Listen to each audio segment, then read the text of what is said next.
Before we begin this story, tell us, where in the world are you watching from? Drop your city or country in the comments below. We love knowing where our Whispers of the Heart family is listening from. This is a story about Olivia Langston. At 39, she was the CEO of Eris, a name that carried weight in boardrooms from New York to Zurich. But on a Tuesday morning at a private airport in Austin, Texas, she didn't board the jet to her scheduled conference in Switzerland.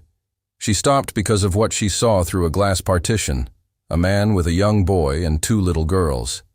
And while you're here, don't forget to hit that subscribe button and tap the bell icon so you never miss another heartfelt story made just for you. The man was older now, his coat cheaper, his hair thinner. But she knew that jawline, those steady hands. It was Ethan. He knelt down to tie his son's shoe, a child with his father's dark hair and an infectious grin. Beside him, two girls were wrapped in matching wool scarves. The older one, a girl with striking green eyes, was tugging at his hand, impatient. The younger was pointing at the Christmas lights and laughing. Olivia's heart contracted. Her heels felt rooted to the polished floor. She hadn't seen them in 5 years, but she knew those eyes. They were hers. Chloe and Zoe, the daughters she had walked away from when they were only 2 days old. A voice crackled over the intercom. Flight 419 to Boston, now boarding at Gate A7. She couldn't breathe. Not because of guilt, but because every suppressed image came crashing through. 2 hospital bracelets, her own shaking hand signing discharge papers alone, the look on Ethan's face that last morning. Her eyes stayed locked on the girls. The older one, Chloe, flipped a page in her book without lifting her gaze. The younger, Zoe, tugged at her father's sleeve. Ethan laughed, a soft, tired, real sound. Then he looked up. They locked eyes. It was only seconds, but in that space, Olivia felt it. A silent earthquake. He didn't wave, didn't blink, just turned away calmly. She hadn't expected a welcome, but she also hadn't expected the nothing. Her phone buzzed. Her assistant was texting. "Jet is ready. They're waiting for your clearance." Olivia didn't move. The flight would leave without her. Let it. She stood still as the world kept moving, as if she had stepped out of time. Finally, she turned and walked the opposite way, not back toward the private lounge, not toward the exit, just somewhere quiet. She sat in a corner of an empty gate, opened her phone, and typed in his name. Ethan Cole. The number was still saved. It had survived 5 years of promotions, new phones, new passwords. Her thumb hovered over the call icon. She didn't press it. Instead, she typed a message. "It's me." Then she paused. No. Too open. Too careless. She deleted it. She typed again. "It's me." She stared at it for minutes, then turned off the screen. On the return flight to Austin, alone on her jet, the hum of engines her only company, Olivia sat in the dark and whispered to no one, "They're not babies anymore." For the first time in years, her voice cracked. Outside the window, the snow had stopped. But inside her, something had just begun to melt. The Gulf Stream landed back in Austin beneath a low, gray sky. Olivia stepped out with no entourage, no press, just her carry-on in hand and silence. Inside her penthouse office, on the 48th floor of the Eris Tower, she simply said, "No calls until I say otherwise," then closed the door. The city below looked like any other day, but Olivia stood frozen, watching. Not the skyline, but her reflection. Her own face had aged well, but her eyes were tired in a way no product line could correct. A soft knock. It was Cameron, her most discreet liaison. She handed over a charcoal folder. Cameron said only 2 words. "He's in Salt Lake." Olivia sat down. She opened the folder. The first page read, Ethan Cole, 40. Current occupation, part-time music teacher at a community center. Income, just above state minimum. Residence, small rental near Liberty Park. Medical, diagnosed 6 months ago, ALS, early onset. Olivia stared at that line longer than she meant to. ALS. a word too simple for a storm that big. She flipped the next page. Photos. One of Ethan walking with Chloe and Zoe after school, snowflakes tangled in the girl's hair. Another of Ethan at a piano, helping a boy with posture. His smile was tired, his body thinner, his hands steady, but not as they used to be. The next image showed Ethan asleep on a couch, with the two girls asleep against him. There were mugs on the table. One said, "Best dad ever." The other had a chipped heart on it. Olivia blinked and looked away. Cameron cleared her throat gently. "There's more." She pulled out a scanned page, handwritten sheet music, with half-scribbled lyrics. "I tried to build a song with what you left me, but the melody breaks where your name should be." The last line was left unfinished. A black ink pen mark hung at the edge, like someone had stopped mid-thought. Cameron explained, "It's from his journal. He uploads lyrics for his students. This one was never submitted." Olivia placed the paper down as if it were glass, then stood and walked to her office safe. She turned the lock carefully and removed a small box wrapped in dark blue linen. Inside were two envelopes. They had names in her handwriting, Chloe and Zoe. She had written them 4 years ago, meant to send them when the girls turned 5. She never did.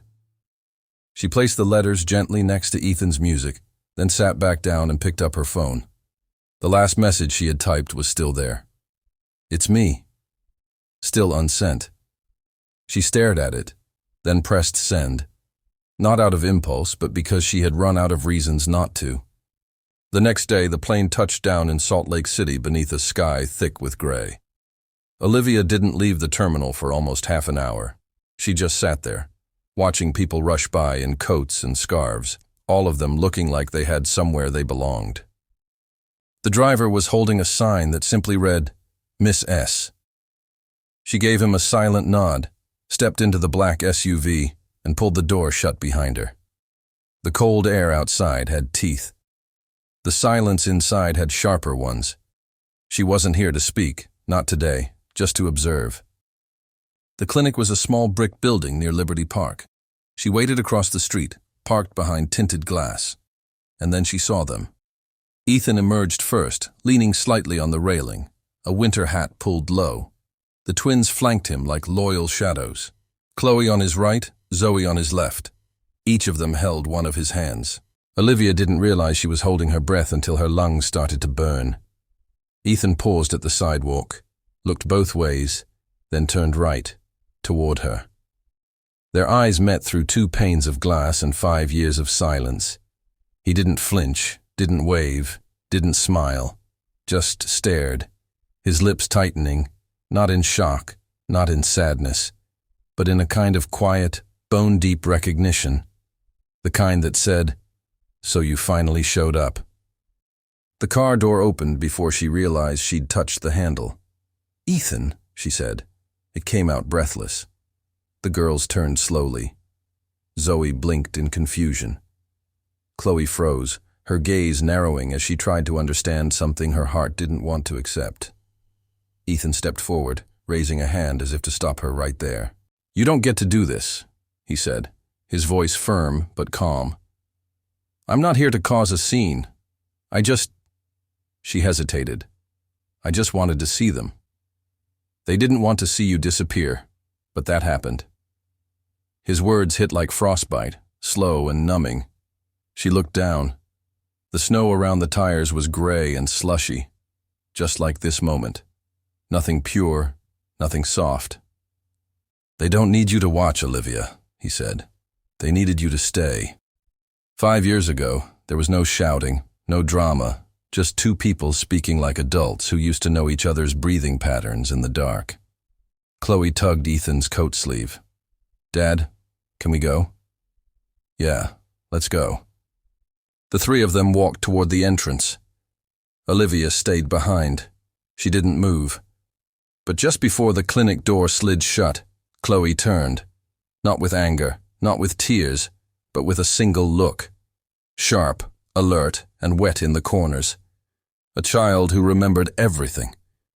Then the glass swallowed her.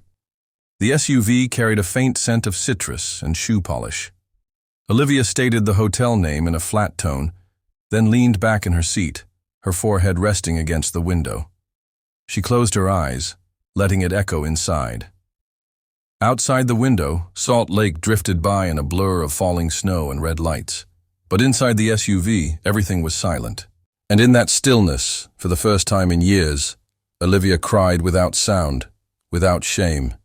Just one long exhale, and the cold taste of regret thawing behind her teeth. Olivia sat on the edge of her hotel bed. The hum of the central heater blended with the silence inside her. She hadn't cried since she landed in Utah, but something in the girl's laughter, that split second when it broke into digital silence, cracked her open in a place no boardroom ever reached. 2 days later, a text appeared on her burner phone. No name, just an address and a time. If you're still here, the cafe hasn't changed. Olivia stepped inside slowly, her heels tapping against the tiled floor like a ghost returning. Ethan was already there. No coat, just a navy blue sweater she remembered folding once in another life. His fingers tapped lightly on the table, a rhythmic, restless sound. She nearly smiled. He didn't stand when she sat down. He didn't ask how she'd been. He didn't even look up. Instead, he slid a napkin toward her, with her name and a single question written on it. "Why did you leave?" She folded her arms tightly. Her voice, when it came, even surprised herself. "Because I didn't trust myself to stay." His eyes finally lifted and met hers. "I had postpartum psychosis, Ethan. The real kind. The kind where you stare out a window and wonder if falling might quiet the noise in your head." Silence. "I was afraid I'd hurt them, or you, or myself. I didn't want our daughters to remember a mother who scared them, who screamed in the middle of the night, who forgot names and didn't recognize her own hands. So I ran." He blinked slowly, then looked away, toward a memory he refused to feed. "You could have said something. You could have let me in." She nodded. "I wanted to, but by the time I had the words, the silence between us was louder than the screaming inside me." The server arrived. Neither of them looked at the menu. Ethan ordered black coffee. Olivia didn't order anything. He reached into his coat pocket and pulled out a folded sheet of paper, old, worn at the corners. "This is the last thing I wrote before you left." He placed it between them. It was a piece of music, unfinished notes trailing off in measure 23. In the corner, faint pencil markings read, "I tried to finish it after you were gone, but nothing ever came." She touched the edge of the page. "Do you still play?" "Sometimes, when they ask." Another silence. "I'm not asking for forgiveness for the years I lost," she said softly. "I just want to live the ones ahead, to make it up to Chloe and Zoe." He didn't answer. Instead, he stood up. "If you're serious, Thursday morning at the ice rink, they'll be there." Then he walked out.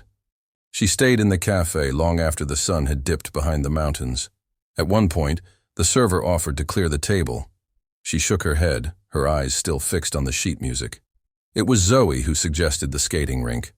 Not because she wanted to see Olivia again, but because she thought it'd be funny to see that woman try to stand on skates. Chloe didn't protest. Ethan watched from a distance as Olivia nodded. The skating rink hadn't changed. Fluorescent lights flickered like tired memories. The air smelled of old popcorn, and a rusty banner still hung, reading, "Winter is where magic learns to balance." Olivia tightened her coat. She didn't feel magical. She stood by the bleachers, watching Chloe and Zoe lace their skates with a rhythm she didn't know. They were fast, confident. Ethan gave them space, leaning quietly on the far rail.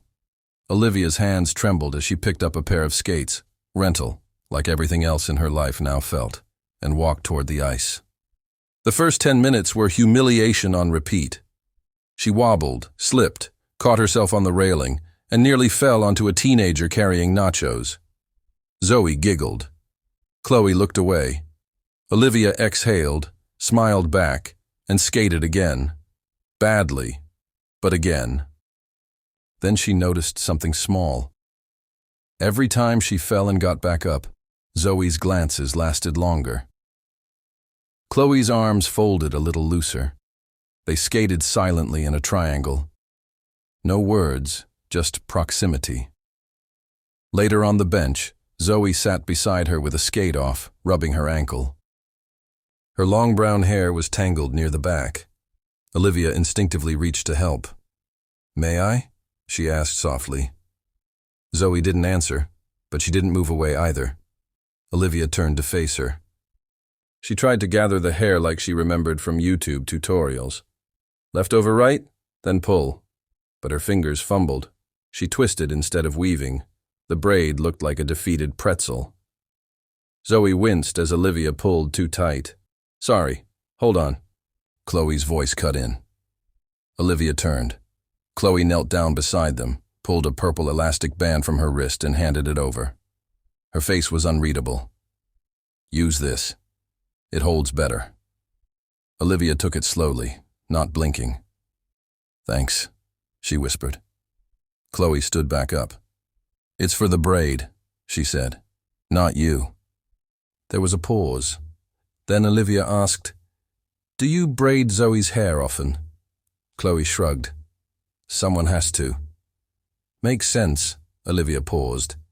"Do you mind showing me next time?" Chloe didn't answer, but she didn't walk away either. Zoe tilted her head and examined her reflection on a phone screen.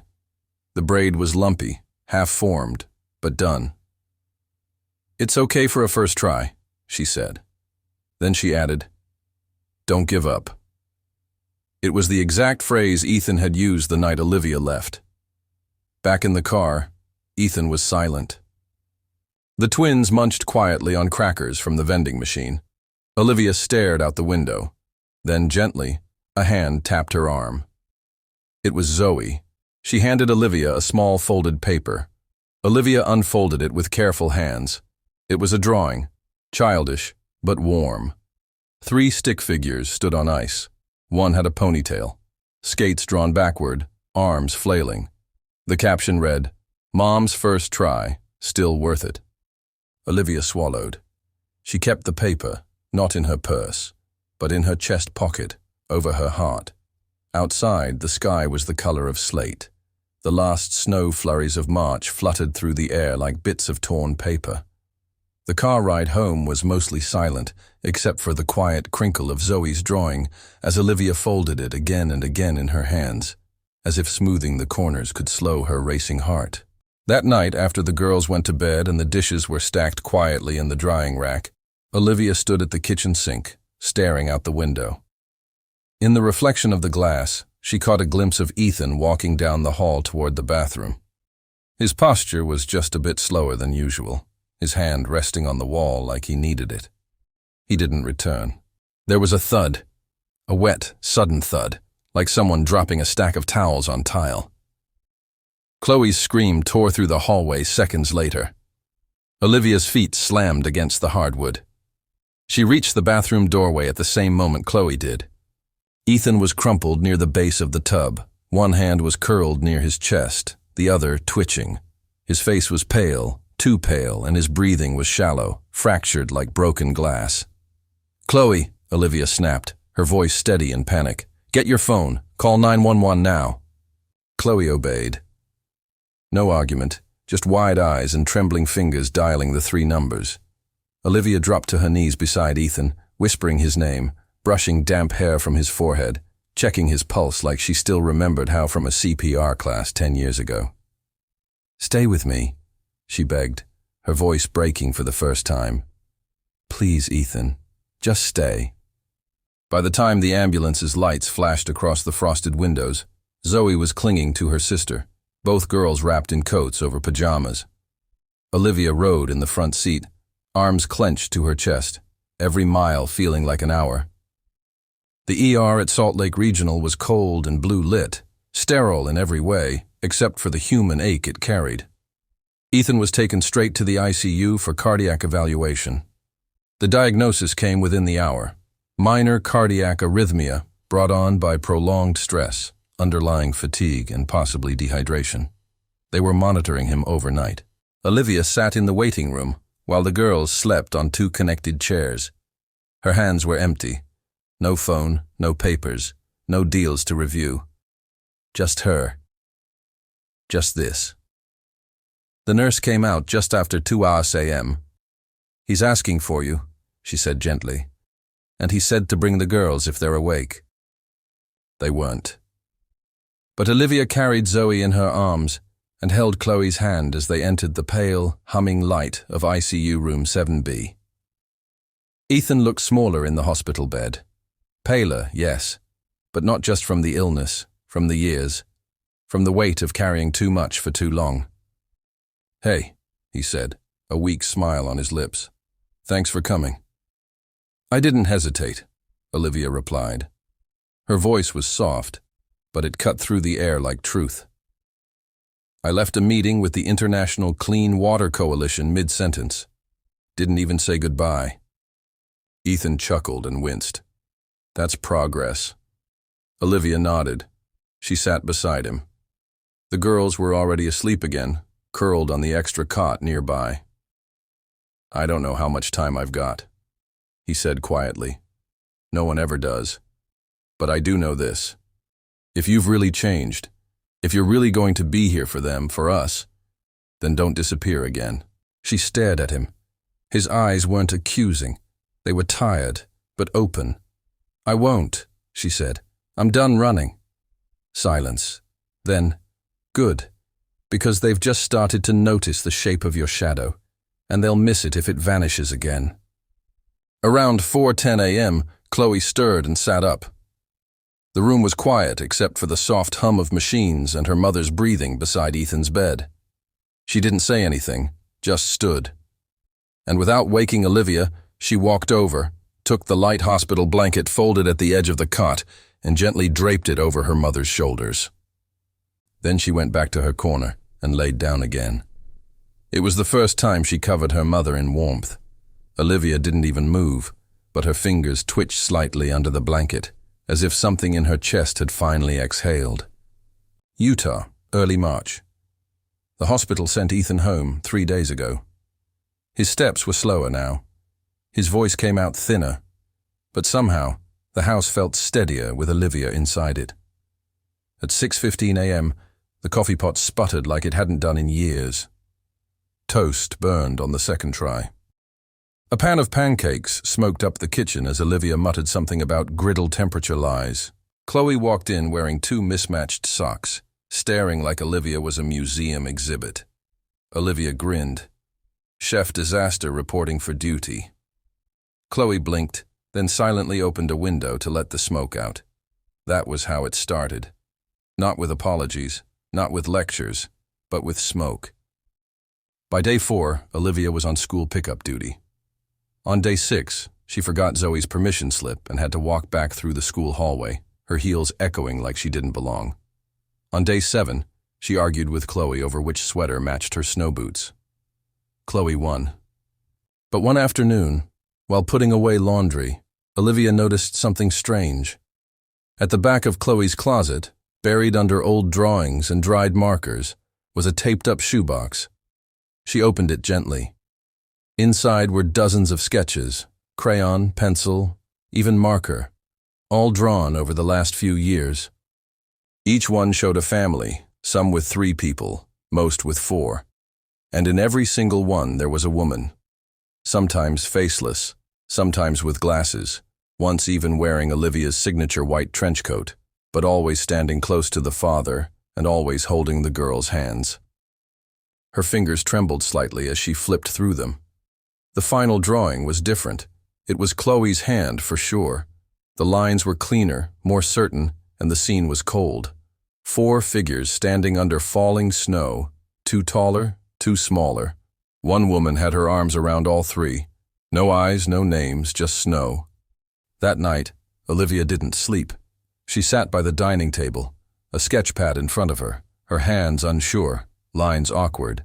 But she tried to draw what Chloe had drawn, the 4 of them standing together. She messed up Ethan's nose. She couldn't get Zoe's curls right. But she kept going, line by line, until it felt not perfect, but honest. She taped it outside Chloe's room, just above the doorknob. The next morning, no one said a word. But when Olivia walked past the door that afternoon, her own drawing was gone. And on the inside wall, right above Chloe's desk, it had been repinned beside the original crayon sketches. Later that night, she found a single slice of toast, buttered, slightly uneven, placed on a napkin sitting outside her door. No one claimed it, but when she looked across the hallway, Chloe's door was open just an inch wider than usual. The following evening, Ethan stood at the kitchen window, holding one of the sketches in his hand. The snow outside was gentle again, falling the way it did that first day Olivia arrived. He turned to her, his voice soft. "You're closer now than you've ever been." A pause, and for the first time, "I'm not afraid of what that means." Olivia didn't answer. No one said anything. Zoe munched her cereal. Chloe stirred hers absent-mindedly. Olivia glanced at the flyer, then folded it in half. Later that night, as she wiped down the counter, Olivia spoke without looking up. "Maybe I could volunteer for story day." The silence that followed was heavier than any rejection. But then Zoe said, "You'd have to stand in front of the whole class." "I know." Chloe didn't say a word, but she didn't leave the room either. The next morning, Olivia signed the form, her hands shaking, her voice steady. Thursday arrived with a gray sky and a cold wind.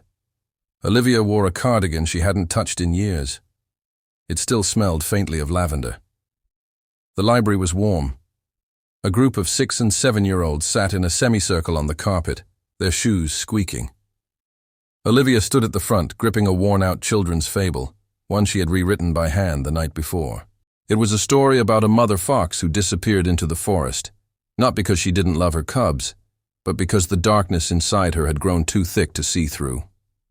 And how one winter, when the forest was quiet, she found her way back by following the scent of the cubs she never stopped missing. Olivia read every word without trembling. When she looked up, she wasn't sure what she expected. But what she saw was Chloe sitting cross-legged in the middle row, her eyes locked on hers. The school day ended. Olivia didn't wait. She knew better now. She walked out quietly, letting the story linger on its own. She reached the sidewalk, the parking lot, the edge of the building, when she heard footsteps running. "Wait! Ava!" Zoe ran fast, her face red, her breath short, her backpack bouncing behind her. She didn't speak. She just wrapped her arms around Olivia's waist tightly like something had finally snapped loose inside her. "I don't need a perfect mom," Zoe whispered. "I just want a real one." Olivia didn't cry, not right away. She only bent down and said, "I'll be here, even on the days I don't know how." The dinner table was quieter than usual, spaghetti and garlic bread, Zoe humming a song she learned in music class. Chloe didn't say much, just pushed her food with a fork. But then she looked up. "Can you make that fox story again next time?" Ethan watched, silent. After the dishes were done, he pulled out a chair beside Olivia, sat down, then said without looking up, "Zoe hasn't used the word mom in 6 years, not once." The room dimmed. The wind scratched faintly at the window. And Olivia said nothing, but her hands curled around the ceramic mug on the table tightly, as if grounding herself in the moment.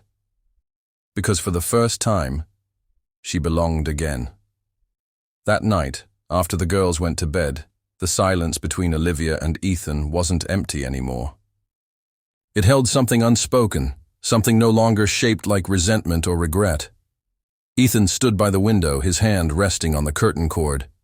"She hunted you," he said, not turning around. Olivia nodded, her voice barely a whisper. "She let me in." There was a long pause before Ethan replied, "Just don't leave through that door again unless you're sure." It was a gray Thursday morning when Ethan's final test results arrived. "Stable," the doctor said, "but you'll need regular cardiac monitoring. No skipped checkups, no skipped meals, no skipped life." Ethan chuckled and then winced at the irony. He had skipped too much life already. Back at home, Olivia laid out breakfast. Scrambled eggs, toast, sliced strawberries. She was different now. Not just staying, but choosing to stay. Zoe dragged a chair across the floor and climbed up beside Ethan. "Will you get better faster if you drink more orange juice?" "I think so." Ethan smiled. Chloe didn't say anything. She just pushed her plate closer to Olivia. It was the quiet kind of trust, the kind earned, not claimed. Later that day, Olivia took the girls to school. On the way home, she made a detour, not to an office, not to a boardroom, but to a quiet law firm on the edge of downtown Austin. She signed a document that had waited 6 years. That evening, after the girls went to bed, Olivia returned to the kitchen where Ethan sat with a small notepad and pen, scribbling chords that no longer quite matched the notes. She laid 3 things in front of him. 1, a folder, her official agreement to sell part of her heiress shares. 2, a completed music composition, the lullaby they once wrote together, now with a final verse only she could have added. 3, a handwritten note in Olivia's unmistakable cursive. "I choose this family not because I'm scared of losing you, but because I finally understand what it means to love beyond fear." Ethan stared at the items for a long while. Then softly, "So, you're staying." Olivia didn't answer with words. She pulled out a chair, sat down across from him, and for the first time in 6 years, she didn't look like a woman visiting her past. She looked like a woman rewriting her future. Still, he had to ask, not because he doubted her, but because his heart, scarred and stitched together by single fatherhood, needed to hear it out loud. "Are you going to run again?" Olivia reached across the table and placed her fingers over his, just firm enough to be an anchor. "No," she said. "Not this time." Ethan's eyes didn't well up. His breath didn't hitch. But something softened in his shoulders, like the moment when winter exhales and spring quietly begins. The next morning, Chloe and Zoe came downstairs to find their parents making breakfast together. Zoe blinked, half asleep. "Are we having pancakes because someone died or because someone's staying?" "Someone's staying," Olivia answered, pouring batter onto the griddle. Chloe walked over, leaned her head against Olivia's back just for a second, and that second was everything. 6 months later, Austin, Texas. The fall air was crisp but forgiving. Evening light melted across the lawn of Zilker Park, where hundreds of chairs were arranged in quiet arcs around a makeshift wooden stage. Children ran barefoot through the leaves. Musicians tuned quietly behind the curtains of twilight. In the center row, Ethan adjusted the collar of his denim jacket. He hadn't worn a tie in years, and tonight wasn't the night to start. Olivia sat beside him in a cream scarf and simple black sweater, her fingers loosely laced in his. No jewelry, no logos, no armor. Just skin, just warmth.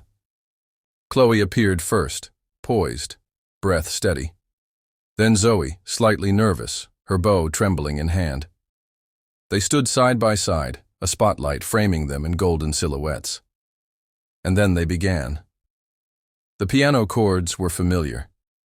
Ethan's composition reworked for strings and 2 voices. The lyrics were new. Olivia's words, their lullaby. "You waited in silence. I built my sky with fear. You lit the windows. I disappeared." People stopped chewing, talking, checking their phones. Strangers held hands without meaning to. A baby nearby stopped crying. Ethan never looked away from the girls, but his hand gripped Olivia's tighter with every note. She leaned into his shoulder and let the music wash over them. She was home. If this story touched your heart, don't forget to subscribe. Here at Whispers of the Heart, we share true love, second chances, and unforgettable moments, one story at a time. Leave us a comment, let us know what you felt, and don't forget to share this with someone who still believes in love. Because sometimes, a simple story is all it takes to remind us that the heart still whispers, no matter our age.